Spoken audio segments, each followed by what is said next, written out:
Praise the lord. ప్రభువైన యేసుక్రీస్తు నామములో ఈ మాటలు వింటున్న మీ అందరికీ శుభం కలుగునుగాక.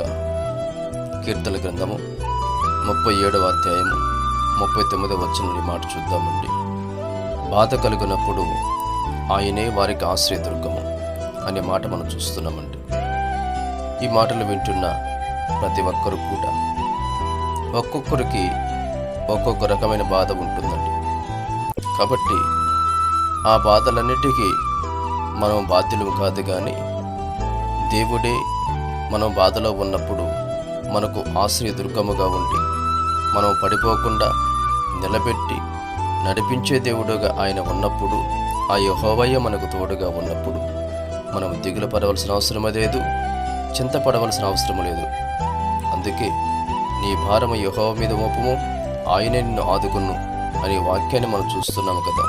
కాబట్టి ఈరోజు మన భారమంతా ఆయన మీద ఉంచి ఆయనే మనకు ఆశ్రయదుర్గముగా ఉన్నటువంటి ఆ దేవాది దేవుని యొక్క పాదాల చెంత ఈరోజు మనం చేరగలిగితే ఆ దేవాది దేవుని యొక్క కృప ఎల్లప్పుడూ తోడై ఉండునుగాక.